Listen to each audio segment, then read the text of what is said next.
皇上来了，快快快！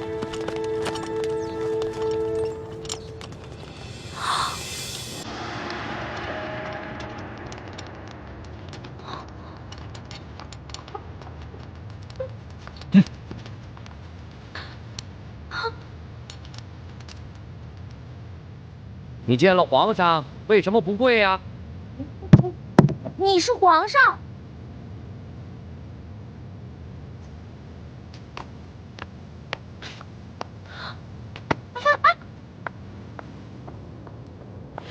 哎，李公公，这个小答应他可是……嘘，这皇家的事啊，别问，也别管。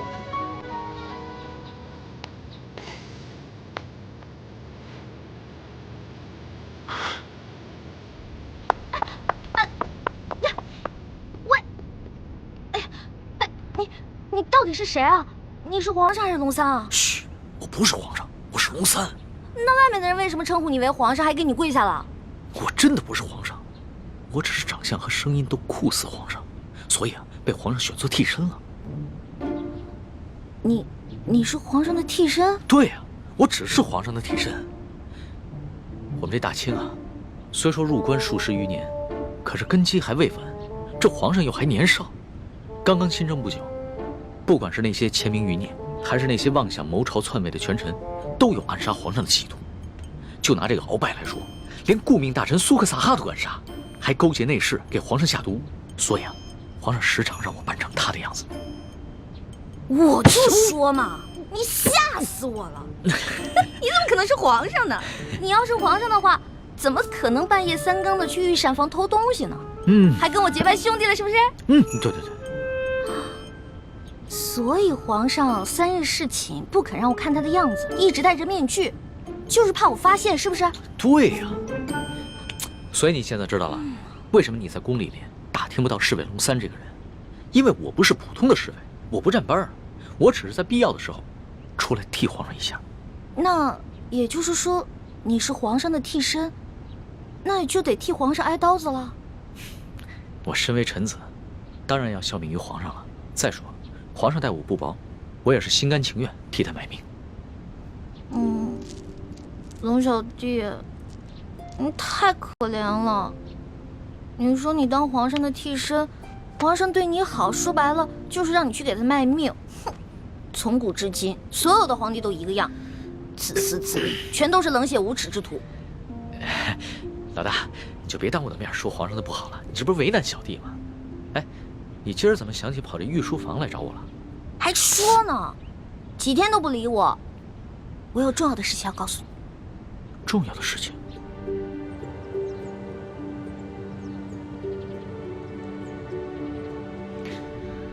这皇上一听说丽妃遇刺，就怀疑过鳌拜，没想到真的是他。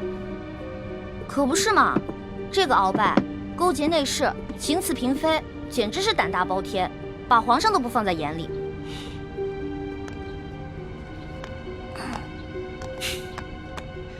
老大，你是不知道啊，这鳌拜把持朝政多年，这朝廷上下、宫中内外全都是他的势力。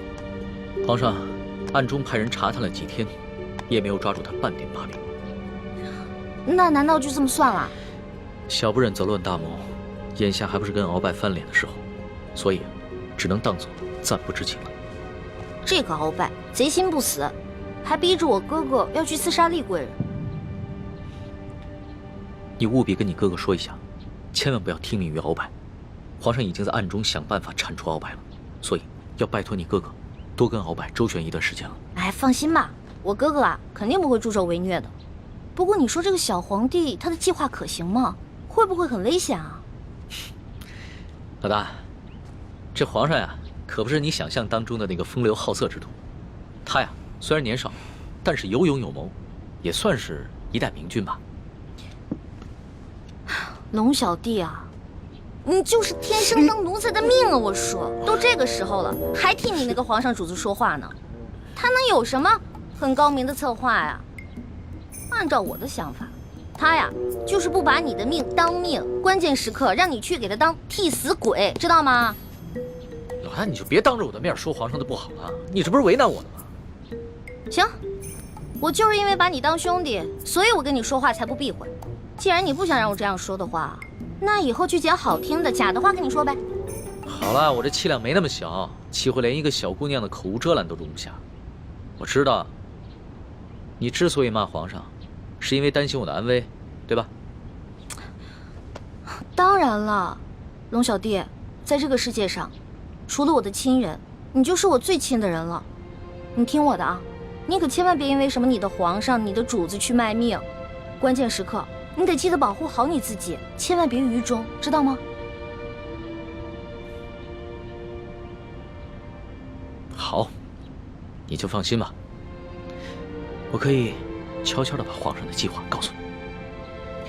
你把皇上的计划告诉我，这么重要的事儿，你不怕我卖了你啊？在这皇宫里边，除了皇上和太皇太后，你就是我最相信的人了。谁让你的心思最为单纯的？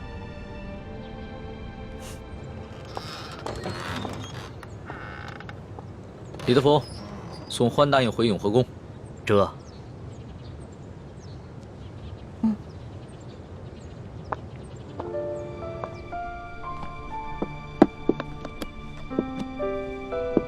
没想到，康熙如此谨慎，在宫里竟然备下了自己的替身。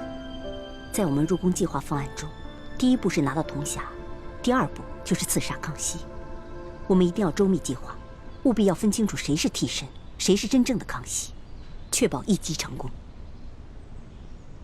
这就需要小师妹多想想办法了，查清楚龙三的行踪，什么时候会去假扮康熙，又如何区分二人的差别？其实也没什么可难的，至少在临幸后宫嫔妃的康熙，不可能是替身。到时候拿到了铜匣，他再召你侍寝，我们就有机会了。六师傅，此计虽然可以暗杀成功，但忽略了倾城师妹的安危，恐非上策。有大师兄的担心，再危险也值得了。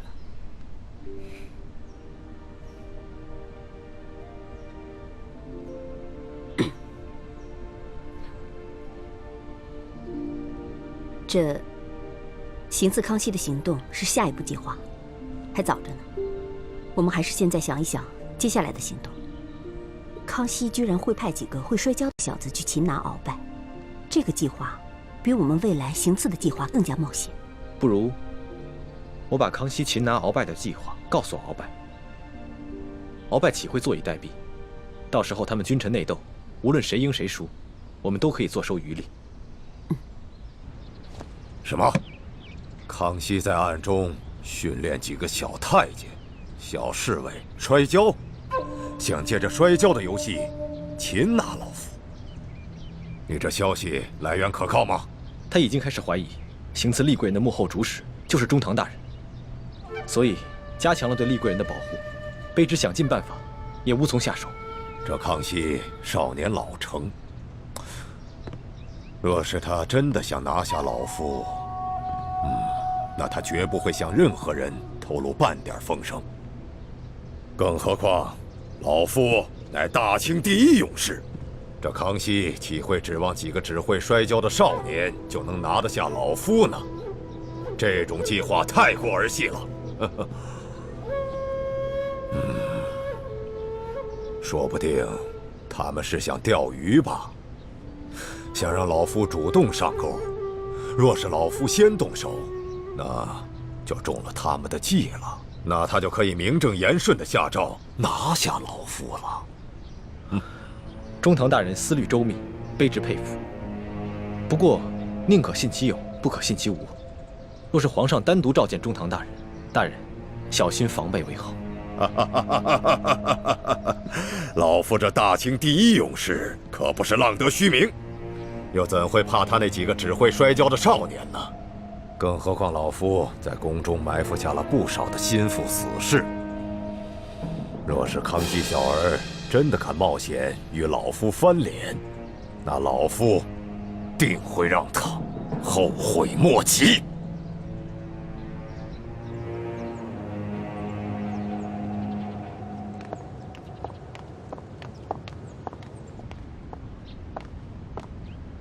皇上，欢答应到了。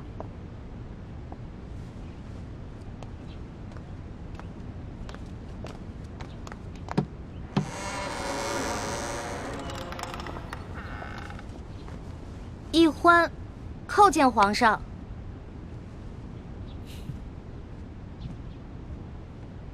平身吧。谢皇上。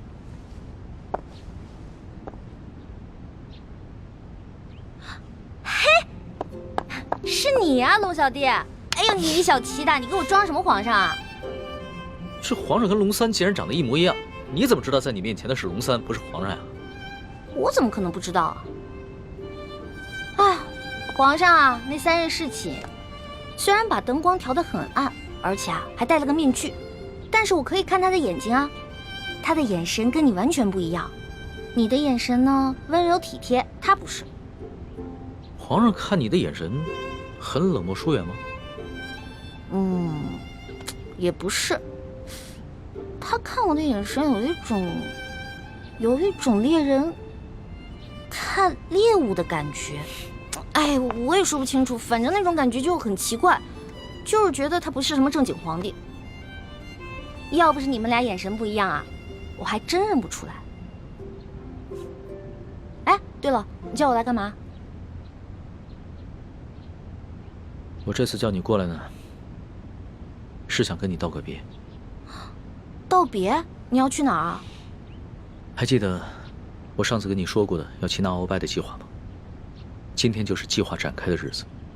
皇上已经宣召鳌拜单独来御书房觐见，所以我要亲自动手，和那些训练已久的侍卫和太监们一起擒拿鳌拜。什么？你要亲自跟鳌拜动手？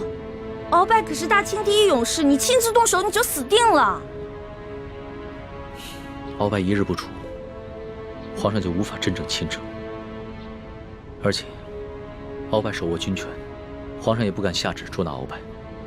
但是鳌拜此人呢，自恃武功甚高，性格极为孤傲，他绝对想不到皇上会找几个摔跤手在宫里边要擒拿他，这样出其不意，反倒有可能成功。而且皇上还安排了李公公在茶里边下了一些药，鳌拜喝了以后就会内力尽失。李公公，皇上让李公公来协助你？对啊，李公公从小就进宫了，侍奉过太祖皇帝和先皇，深得太皇太后的宠幸。可是那个李公公，怎么了？算了，没事了。龙小弟，你别那么傻，你别替皇上去卖命，你肯定会死的，你别去了，行不行？所以啊，特意让你过来，跟你道个别。毕竟我活到这么大，你是跟我关系最特殊的人。这一世，我可能只能做你的龙小弟，是你的结拜兄弟。可是来世，我希望做你的青梅竹马。老大，你怎么哭了？我们两个是结拜兄弟，说好有福同享，有难同当的。你要是去送死了，就凭我这三脚猫的功夫，根本救不了你。那如果你死了，那我也得去死啊！我还不想死呢，我还有很多美食没有吃呢，我还有很多心愿没有完成呢。那你就别陪我去死了，让我自己一个人死就好了。反正我在九泉之下也不会怪你，顶多变成厉鬼来缠着你。呸！你明知道人家心里特别着急，你还说这样的话。老大，好了，别哭了，啊！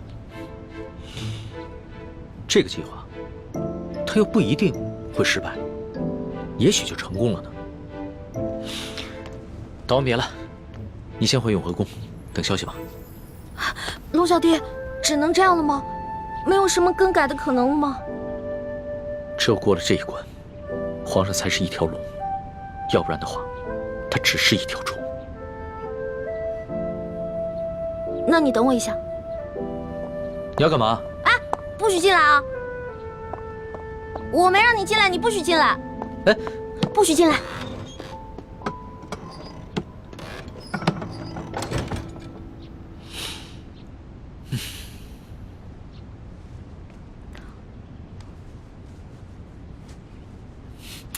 老大，你好了没有啊？你再不出来，鳌拜可就来了。哦，我知道了，知道了，马上。老大，我进去了啊。老大，你好了没有？老大，你不会真是以为我要赴死了就要以身相许了吧？呸呸呸呸呸！你怎么变得跟那个小色皇帝一样了？真是近墨者黑。喏，给你的。这个是金蚕背心，鳌拜给我的，据说可以刀枪不入，水火不侵。反正我留着也没用，给你穿吧，你还能保护着你自己。好香啊！老大，这上面还有你的体香和体温呢。你干嘛用那种色眯眯的眼神看着我呀？你这样很猥琐，知道吗？你赶紧穿上吧，这之前我贴身穿的，反正我用不上。你穿上以后还可以护住你的要害呢。既然是你穿过的衣服，那我当然要穿了，要不然你替我穿。你这说的什么鬼话呀？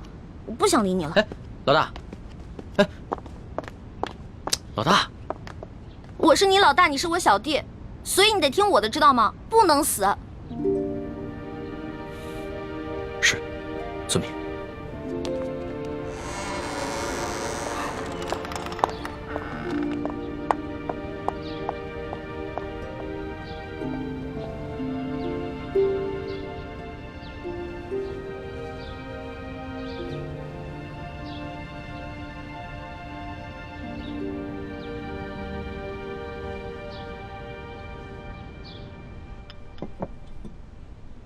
六师傅，康熙擒拿鳌拜的计划如箭在弦，一触即发。依您看，结果会如何？这很难说呀。康熙少年老成，而且又有太皇太后和一帮效忠爱新觉罗的老臣撑腰，而鳌拜又老谋深算，在朝廷中也树大根深，这两虎相争，谁赢谁输，还真的挺难预料的。不管是谁赢谁输，对于咱们整个联盟来说，都是有利无弊。咱们不妨坐山观虎斗。薛姐姐，一欢，怎么了？薛姐姐，六师傅，快点去救人！出什么事了？你要救谁啊？救龙三。龙三怎么了？今天康熙要在御书房擒拿鳌拜，但他自己不敢去，却让龙三扮成他的样子，带那些小侍卫、小太监去抓鳌拜。而且他还让李公公在鳌拜喝茶的水里放药。可是李公公是鳌拜的人啊，他肯定把这些计划都告诉鳌拜了。环妹，你犯糊涂了吧？就让康熙跟鳌拜去内斗好了，你急什么？如果真的是康熙的话，我不可能着急。可是去的是我的兄弟龙三啊，我们是拜过把子的兄弟，如果他死了，我怎么办啊？我们有福同享，有难同当的。你和那龙三结拜，本来就是闹着玩的，你还当真了？朱哥哥，你说什么呢？我们是认认真真的结拜，怎么是闹着玩？这龙三平时对我这么好，如果我见死不救的话，那太不像话了。可如果为了救一个龙三，我们几个都出手的话，这样太危险了，我们很容易暴露自己。环妹，你对龙三真的只是结拜之情吗？朱哥哥，现在都什么时候了，你还在胡思乱想？大师兄，小师妹虽然任性顽皮，但是她还是很有是非原则的。她对那个龙三一定只是结拜之情。还是薛姐姐了解我，没错，我不想欠人情，我更不想欠人一条命。玉欢，你可别忘了你现在的身份，你是大明郡主，是未来大明太子妃。那你现在的什么龙三结拜大哥的身份，跟这个身份比起来，根本就是不值一提。更何况龙三又不是为了你去死，他为的是他的皇帝主子。可是，好，那我们就不去帮助龙三。也就是说，如果龙三败了，康熙也就败了。康熙一旦败了，这个鳌拜就会发动政变，让他自己当皇上。鳌拜这个人生性残暴，如果他当了皇上了，比康熙更难对付。而且那个时候，薛姐姐你怎么办啊？可是我们换个法子，我们协助龙三，帮助了康熙，打败了鳌拜。到那个时候，我们就得到了康熙的绝对信任，到时候你们就有机会进宝库去找铜匣了。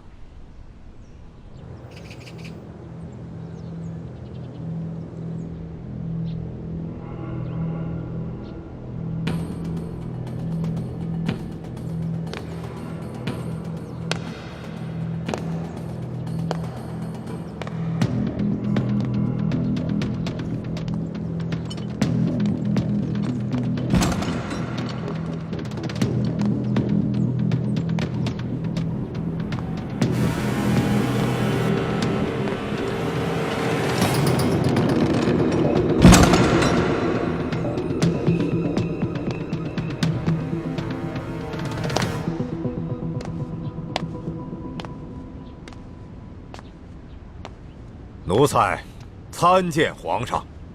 免礼，赐座。谢皇上。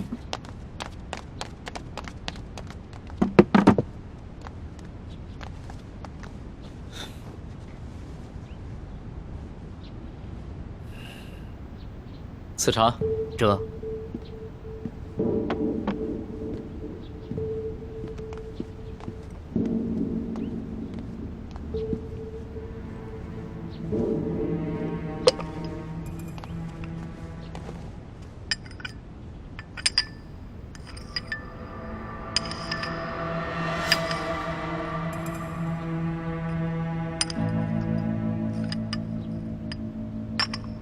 老少保，这些茶都是今年新摘的龙井，是昨个浙江巡抚刚刚送进宫的，你不妨多品一品，看看比之安徽的银毫如何？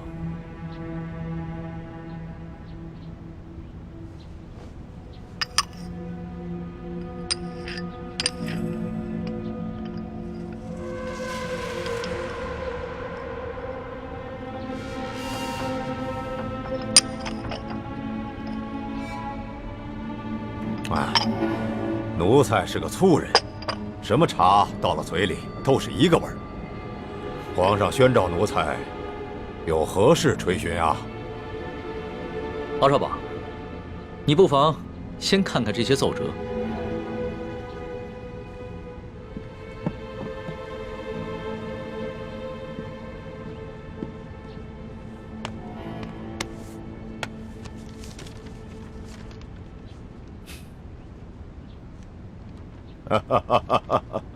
你笑什么？皇上，奴才笑这些要弹劾奴才的大臣们翻来覆去，陈词滥调，也没说换一个新的花样。这上面还有许多奏折，你不妨都看看。不必了，想来左右仍不过是些什么擅权自专啦、欺君罔上啦、结党营私、诛戮大臣。你说这些，全是些子虚乌有之事。鳌拜，你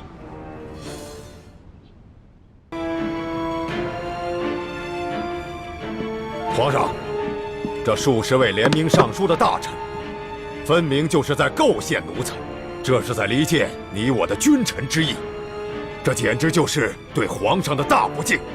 奴才恳请皇上下旨，让奴才把这些乱臣贼子一一捉拿。你凭什么说这些弹劾你的奏折都是构陷之词？皇上，这些要弹劾奴才的奏折，究竟是什么性质？那仅仅是在皇上的一念之间。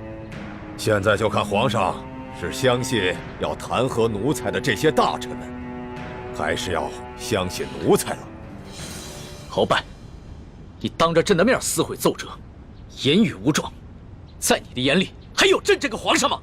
这奴才的性情一向是如此，皇上忘了，皇上经常夸奴才性情憨厚耿直，怎么到了今天就说奴才是言语无状了呢？奴才自辅政以来，哪天没有要弹劾奴才的奏折？皇上和太皇太后一向是看都不看就直接给了奴才，怎么到了今天，皇上就拿这些奏折来斥责奴才了呢？这么看来，不是奴才的眼里没有了皇上，而是皇上的心里根本就没有奴才了。到了现在，你还在强词夺理，丝毫没有悔改反省之心，真是让朕心寒呐！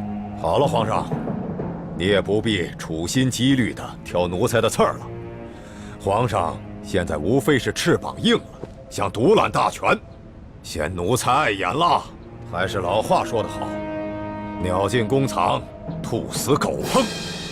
皇上要如何发落奴才，就请直言吧。好，鳌拜，朕知你辅佐三朝，劳苦功高，朕看你不如安心找一个地方颐养天年吧。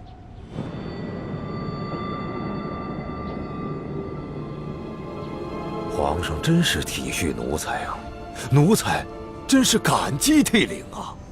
但是皇上，你不要忘了，奴才是先皇遗命的辅政大臣，担负着协助皇上处理朝政的职责。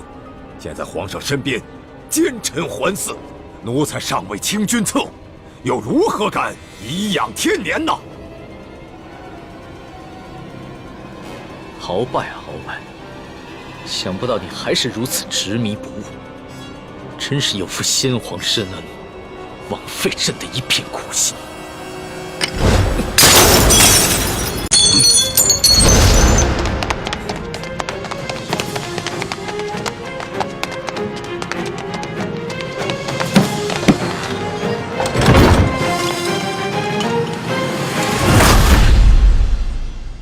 按理说，我们站在康熙这边，得到的利益会更大一些。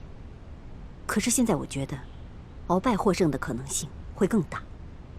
如果我们站错了队，那我们将会前功尽弃。那我们再等等吧，看情况，再随机应变。不能再等了，朱哥哥，你都不知道，龙三的武功还没有我强呢。鳌拜一只手直接把他掐死了。环妹，这么重要的事情，我们当然要权衡一下。好，那你们权衡吧，我等不了了，我得去救我的龙小弟了。哎，环妹，一欢，一欢对这个龙三有点过于担心了。大师兄，我觉得小师妹说的不无道理，眼下就是一场豪赌，我们把赌注押给康熙，对我们似乎更有利。我等不了那么多了，我得去救他。哎，太子，我也跟你一起去。不能去，倾城，为什么？你不能去。无论康熙和鳌拜谁胜谁负，你我都不能暴露身份。可是鳌拜号称大清第一勇士，我担心大师兄不是他的对手。你放心，太子自有分寸。如果情形不对，他一定会及时发出求救信号，到时候我们再见机行事。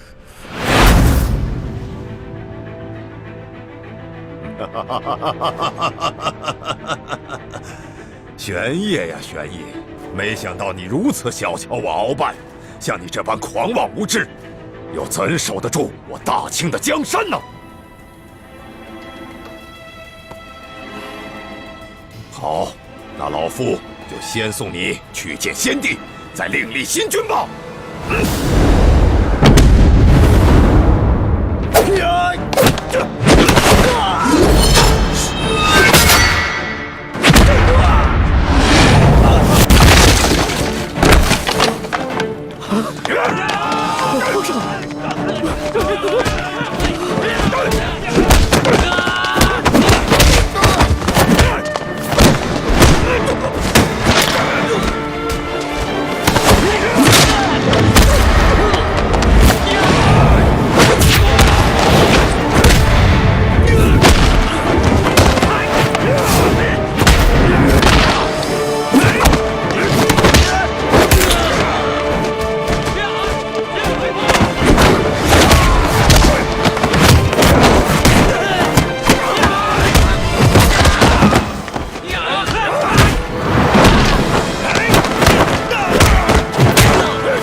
这些无羞未干的小儿，就想拿下老夫，天大的笑话！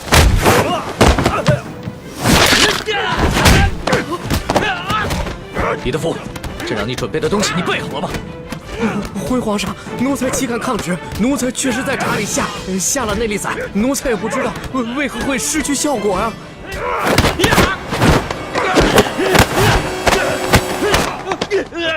玄烨，老夫早就知道你要对老夫下手，还能不事先做些准备吗？告诉你，在来之前，老夫就预先服下了能解百毒的辟邪丹了。快起来！只要抓住了鳌拜，官升3级，赏金1000两。真是不见棺材不落泪。来吧，送死吧！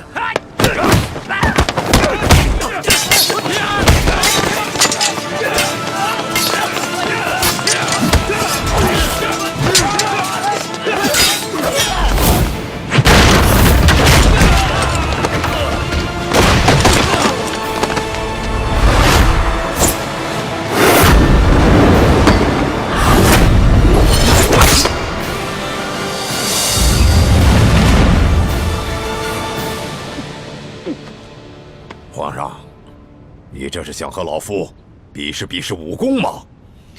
我说你平时的聪明劲儿都哪儿去了？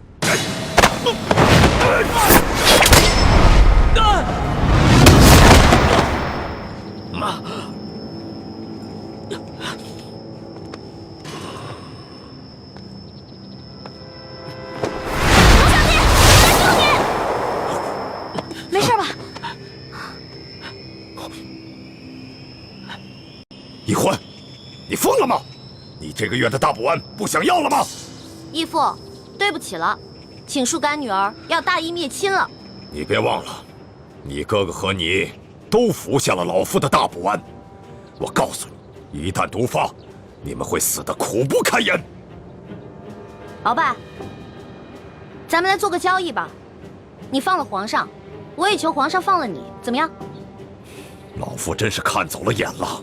老夫原本以为你是一个聪明伶俐的丫头，没想到你这般幼稚。站住，鳌拜！你已经中了我的7步之道，如果你现在强行运功的话，你在7步之内就会毒发身亡。鬼丫头，你以为老夫会上你的当吗？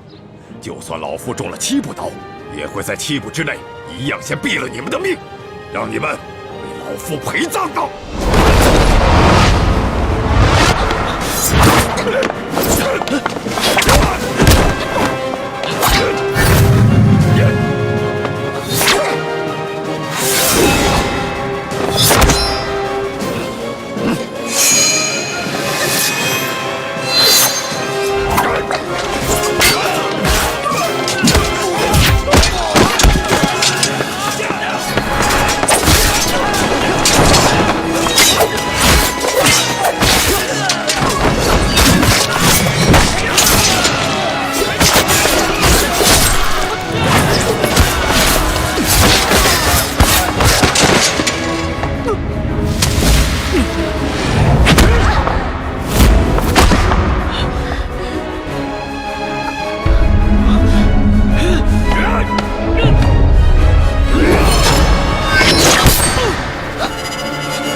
小弟，你没事吧？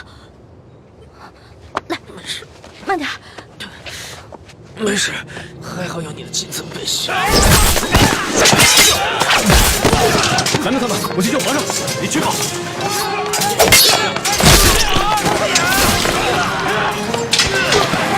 死丫头，你把老夫的金蚕背心也给了皇上，看来你对皇上是动了真心了。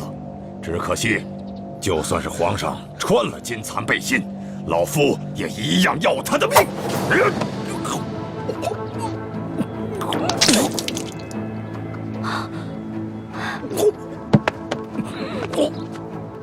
鳌拜，你果然与众不同啊！别人中了我的7步倒，只能走7步，没有想到你追了我们这么多步才倒，厉害啊！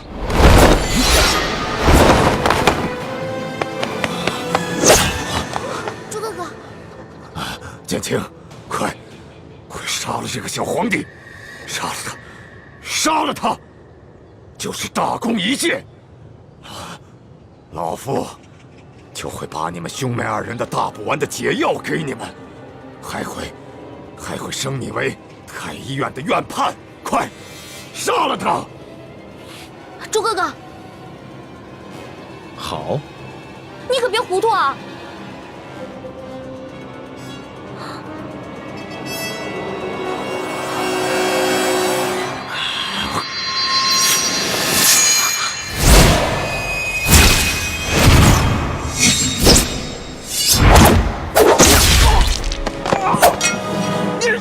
中堂大人，你忘了，我是易欢的哥哥，当然要帮自己的妹妹。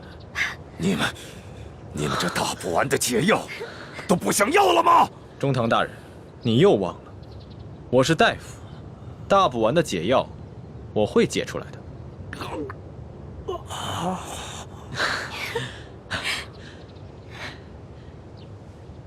老大，你怎么受伤了？怎么流这么多血啊？我不知道，我竟然受伤了。刺龙袍，是杀头之罪，是我的。好。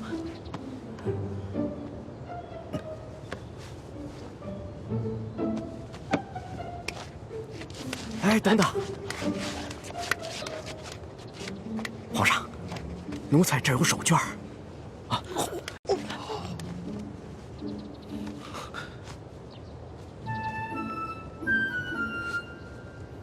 好些了吗？嗯。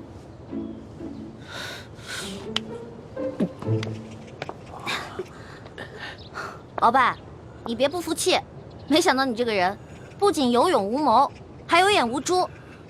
站在你面前的根本就不是什么皇上，他是皇上的替身龙三。你说他是龙三？护驾，护驾，这边快！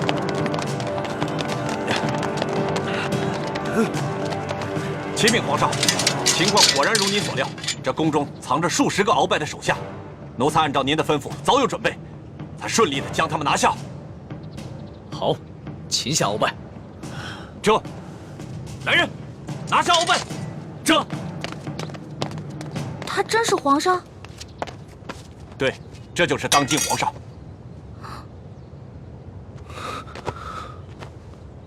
微臣参见皇上。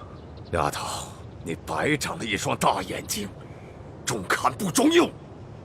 你可知这玄烨在先皇的皇子中排行老3，龙三的名字是他平时出宫微服私访时的化名。你也不好好想想，他要不是真正的皇上，何来的这等的气象啊？你真的是皇上？3日事情的时候，为什么朕要戴着面具？朕跟你说话的时候也是破绽百出，可是你都没有发现，朕还从来没有见过像你这么单纯可爱的女孩。皇妹，赶紧下跪！你这个骗子！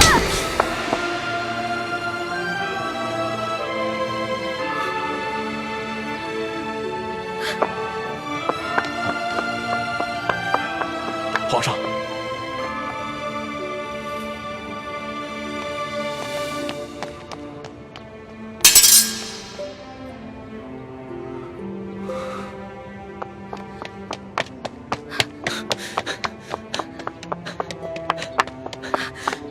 你给我站住！你给我放开！你就是个混蛋，你就是个无赖！你吃了雄心豹子胆了！你不仅敢打朕，还骂朕是骗子无赖！你本来就是骗子，本来就是无赖！你知不知道你现在说的每一句话，都够砍你100次头了？砍吧，反正现在鳌拜已经被你制服了，留着我这个猪脑袋也没什么用了。好，你不怕死是吧？那你哥哥呢？你知不知道你打了朕要被诛9族的？好啊，你先是利用我，现在利用完了对吧？我没有价值了，你就知道欺负我，砍我的头，还要诛我9族，有你这样欺负人的吗？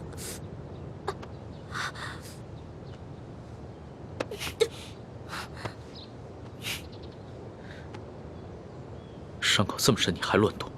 你等一下，朕马上让你哥哥过来给你止血。现在都要砍我和哥哥的头了，还止血干什么？朕难道不该砍你的头吗？你知不知道从小到大，还从来没有人打过朕，就算朕的皇阿玛在世的时候，也从来没有动过朕的一根手指头。那还不是因为你骗我？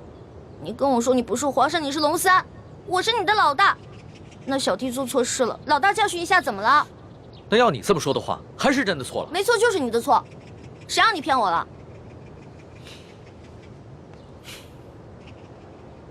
不过龙小弟，你不会真的要砍我跟我哥哥的头吧？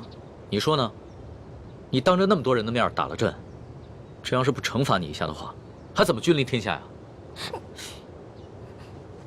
你还有没有良心啊？刚刚是谁冒死帮你跟鳌拜拼命的？刚刚你确实挺勇敢的。朕原本以为你就算真的担心朕，但也只会躲得远远的。我现在真是后悔了，早知道我就应该让鳌拜把你大卸八块的。这要是被大卸八块，你也好不到哪儿去。你忘了你跟朕结拜过？你还说我被你玩的团团转，你现在很得意很开心是不是？那你不也一样吗？啊，老骗我这个那个的，现在知道自己牛皮吹大了。我从小生在穷山村里面，我以为皇上都是那种威严的，哪成想是你这种泼皮无赖样啊！我怎么就泼皮无赖了？那你还一直女扮男装欺骗朕呢？啊？那反正你替朕挨了一刀，又给了朕一巴掌，这事扯平了。不过，龙小，皇上，是不是以后我得跟他们一样，毕恭毕敬的叫你皇上了？那当然了，在外人面前，朕只能是皇上，你就不能胡闹。只不过，私底下，你如果还愿意叫朕龙小弟的话，朕会很开心的。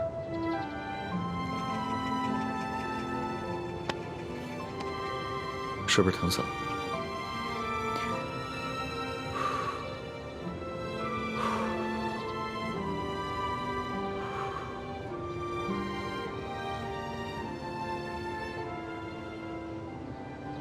所董，奴才在。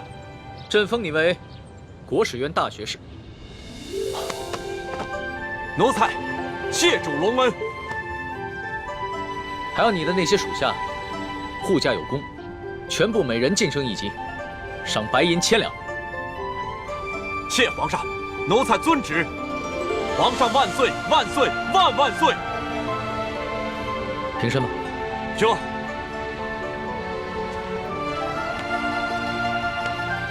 李建清，臣在。朕封你为太医院副院判，赏黄金100两。皇上，臣之医术还不够格担任太医院副院判一职，若是勉强忝居高位，于臣也未见有益。臣护驾乃是臣分内之事，不求封赏，只求当好一名御医。你年纪轻轻就能淡泊名利，很好。不过既然是你救了朕，那就是为朕立下了大功，朕也得赏罚分明啊。你要是不愿意升职的话，那朕就赐你一件黄马褂，准你有急事的时候，可以直接穿着黄马褂进宫见朕。多谢皇上。桓答应。奴婢在。你为了帮朕铲除鳌拜，不惜冒着生命危险潜伏在鳌拜的身边，还识破了鳌拜要给朕下毒的阴谋，为朕擒下鳌拜立下了首功，可谓是有胆有识、有勇有谋的女中豪杰。你想要什么，尽管说出来，朕都会遂你的愿。皇上，奴婢只有2件事想请求皇上。这第一件事，想让皇上撤去奴婢的答应之位。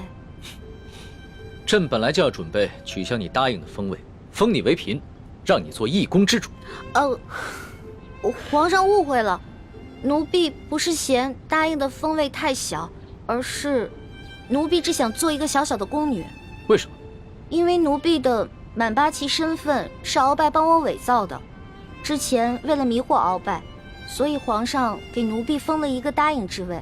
可是现在鳌拜已经就擒了呀，所以奴婢也没有必要再假意的做皇上的后宫嫔妃了。这有什么的？朕早就想过了，找一个八旗的宗亲认你做义女，赏你们李家一个满八旗的身份就是了。其实这跟几起也没什么关系。最主要的是，奴婢年少的时候家里给奴婢定了亲，虽然奴婢的未婚夫前几年外出游学，暂时失去了联系，但是婚约还是在的，所以奴婢没有办法侍奉皇上。你的意思是，将来有可能还是要出宫，去跟你的未婚夫完婚？这大清朝跟历代历朝都是一样的，推崇信义为先，这婚约自然也要遵守，所以奴婢就不能侍奉皇上，希望皇上成全。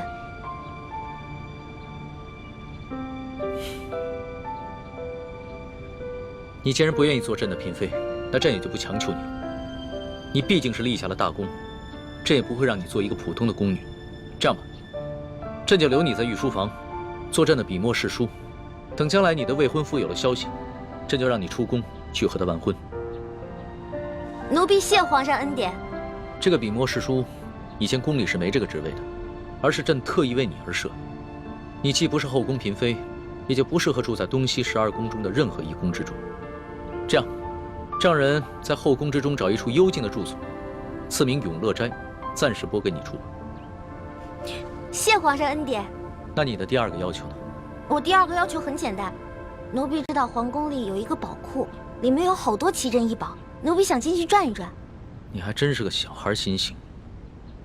好，朕准你了，准你去宝库逛一逛，顺便挑拣自己喜欢的宝贝，就当是朕给你的赏赐。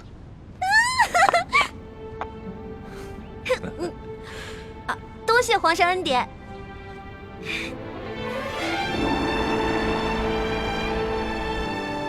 石叔姑娘，哇，请。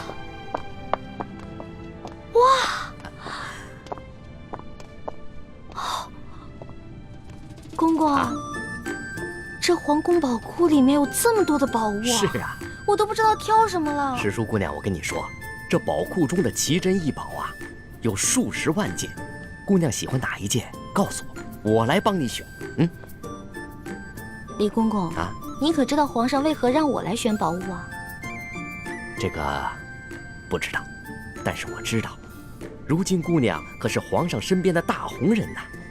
我在这宫中已经30、40年了，还是第一次看到奉旨到宝库中来选赏赐的事情啊。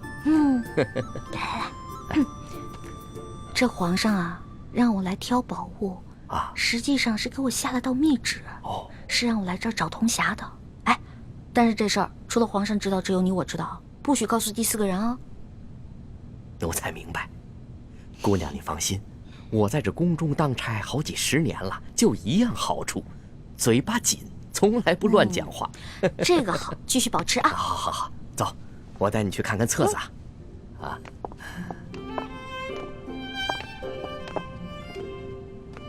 姑娘，这宝库里的所有宝物啊，都在这个册子里面。我们看看这个铜匣，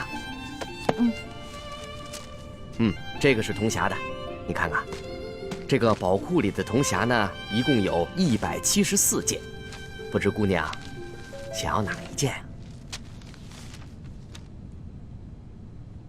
李公公啊，这个铜匣呢？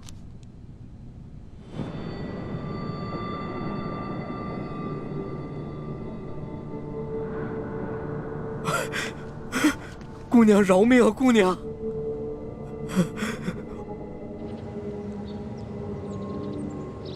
什么？铜匣被鳌拜拿走了？李公公说大概3个月前吧，这个鳌拜呢私自拿走了一个铜匣，还叮嘱他不能告诉任何人。我去登记册上看到铜匣的形状，应该就是我们要找的那个。恐怕不是鳌拜私下拿走的，是李公公亲自拿去献给鳌拜的。这个李公公现在还不知道我们已经知道了他是鳌拜的内奸，所以他在言语中呢为自己脱罪遮掩。哎，朱哥哥，我可听了你的话啊，没有揭穿他。你刚才说什么？3个多月前，那不正是义父告诉我们铜匣秘密的时候吗？难道鳌拜也知道了铜匣的秘密，所以抢先一步拿走了铜匣？可是鳌拜怎么知道铜匣的秘密呢？难道我们明珠谷出了奸细？奸细？我觉得会不会是鳌拜觉得那个铜匣很顺眼，自己比较喜欢，就顺手拿走了呢？环美，这么大的事情，我们不能存在侥幸心理。皇宫的宝库中有数10万件的珍宝，鳌拜偏偏选中了铜匣，一定是铜匣的秘密泄露了。那也就是说，咱们明珠谷有内奸了，那怎么办啊？眼下之计，只有想办法到鳌拜府上拿到铜匣，在暗中通知师傅们排查谷中所有人，找到奸细。学姐姐说的有道理，之前这康熙啊，一直担心我中了大补丸的毒，但他不知道咱们已经把毒悄悄的给解了，所以呢，我可以借口找解药，亲自搜查鳌府，康熙肯定会答应我的。环美，康熙一直对你言听计从，就连你之前打了他一巴掌，他也饶恕了你。但是，你千万不要被他的柔情蜜语所迷惑。朱哥哥，哎呀，你在其他事上都挺大气的，怎么这件事上这么小气呢？我接近康熙，还不是为了帮你实现为你父皇报仇、光复大明的梦想，结果你还怀疑我。对不起，环美，是我想多了。也不知道为什么，我心里总是不踏实。等我们拿到了铜匣，一起撤出紫禁城，再也不要见康熙了，好吗？怎么？你不愿意啊？哎呀，说实话啊，在这皇宫里呢，有最大的老大罩着我，想吃什么吃什么，想玩什么随便挑，这种感觉还真让我轻飘飘的。我还想多享受几天呢。你呀，哎呀，好了好了好了，我只是把我自己内心的话说出来而已嘛。为了不让你生气，我保证等找到铜匣以后，跟你们一起撤，行了吧？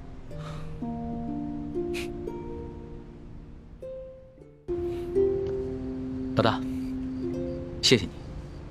要不是你的金蚕背心，说不定小弟就再也见不到老大了。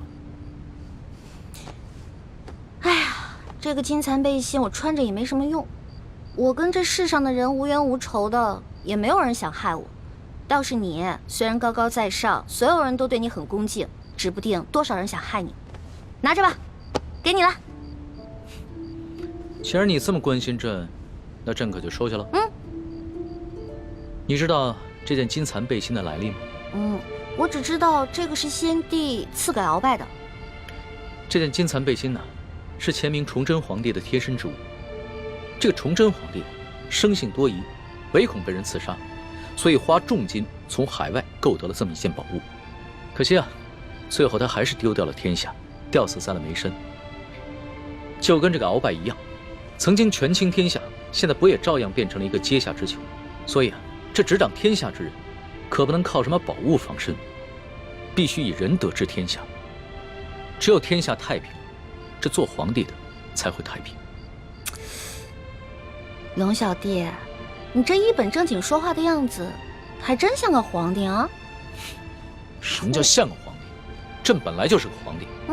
是，而且，朕会说到做到。哎呀，老大，你怎么了？你没事吧？没事，可能是大补丸的那个毒发作了。那怎么办呀？我已经命索额图去查鳌拜府了，命他一定要找出大补丸的解药。不，这索大人吧，他去找，他即便看见了，他也不知道哪个是。要不然你还是让我去吧，我去搜吧。不是，可是你这样能坚持住吗？我其实刚来的时候吧，吃了我哥哥给我制的那个药，虽然不能根治这个毒吧，但是可以缓解一下。你让我稍微缓一下啊。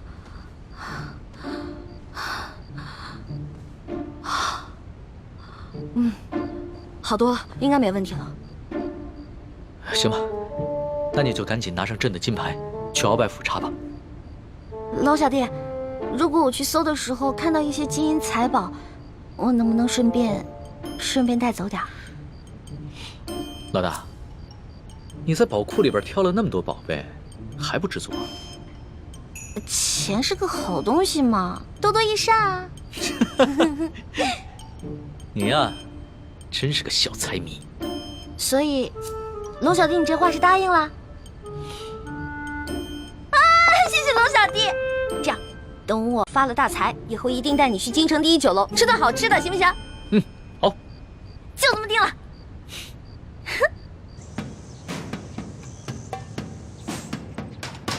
还不去？师叔姑娘，这都是为你准备的。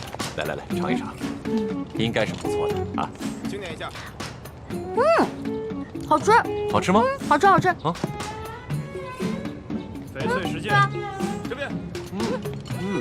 的确好吃。等一下。啊。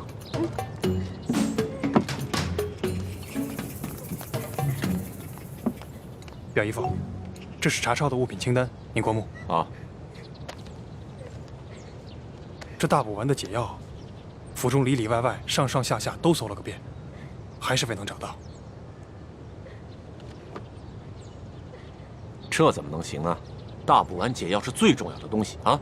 皇上说了，掘地3尺也要找出来。继续搜。是，卑职这就亲自带队再去搜一遍。快去！你走。这，赤树姑娘，这是查抄的物品清单，您长长眼，过过目。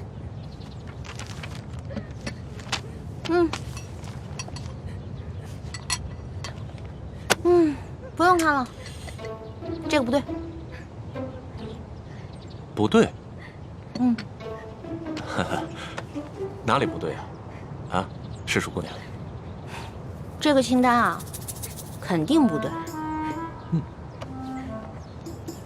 这不对吗？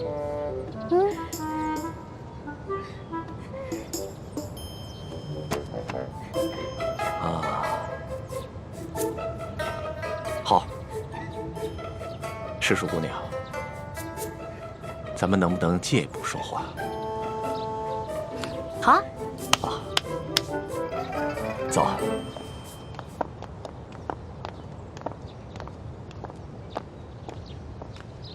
参见大人。行了，走吧，走吧。行，走。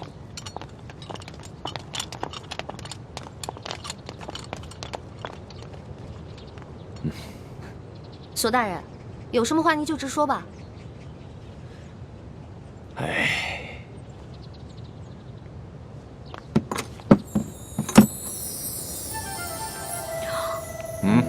哇，这么多金银珠宝啊，连在皇宫的宝库里都没见过呀。赤树姑娘，你这眼光挺毒啊，一眼就看出这账目不对啊。实话实说吧，这2箱宝物还真就没入账。咱俩来鳌拜府，也不能白辛苦这一趟吧？咱们2-1天作5，把这2箱宝物给他分了，这样如何？分了，这不太好吧？这有什么不好的啊？这皇上命咱们俩来查抄这鳌拜府，其实就是想赏咱们俩一个发财的机会，这你都不懂吗？那也是，咱就别跟皇上客气了。是啊，那咱跟皇上客气什么呀？啊？那这样，一会儿你找个人啊，帮我把这箱抬到永乐斋去。没问题啊，这个包在我身上，你就不用担心了啊。那赤树姑娘，这些账目可对了？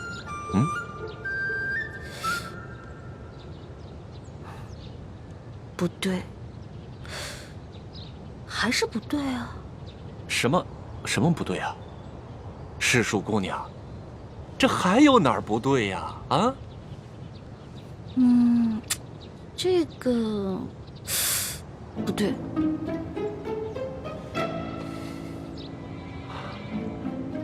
行，你厉害。走，跟我走。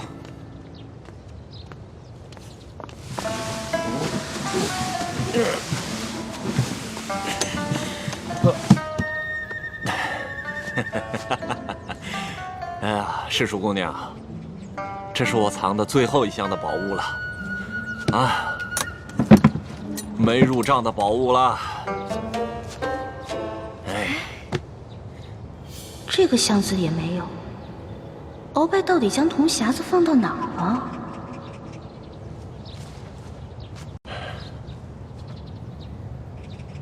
赤树姑娘，这最后1箱宝物，我本来是要留下来，孝敬其他王公大臣的。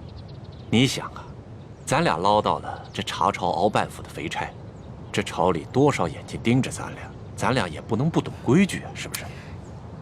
是啊，索大人，我虽然不是特别懂你们这朝中的复杂关系吧，但是我也知道，这人要懂得分享，不能吃独食，不然啊会招来祸灾的，是不是？是啊，哎呀，赤树姑娘就是聪明伶俐，难怪皇上这么宠爱你。哎，那现在这账目可对了？这账目是对了，但是我这解药还没找到呢。对呀，这解药没找着。鳌拜这奸贼实在是狡猾得很呐！这找不着解药，咱俩怎么向皇上交代呀？索大人，您看这样，您让手下的人呢去审一审敖府的人，问问这敖府里面有没有什么密室之类的。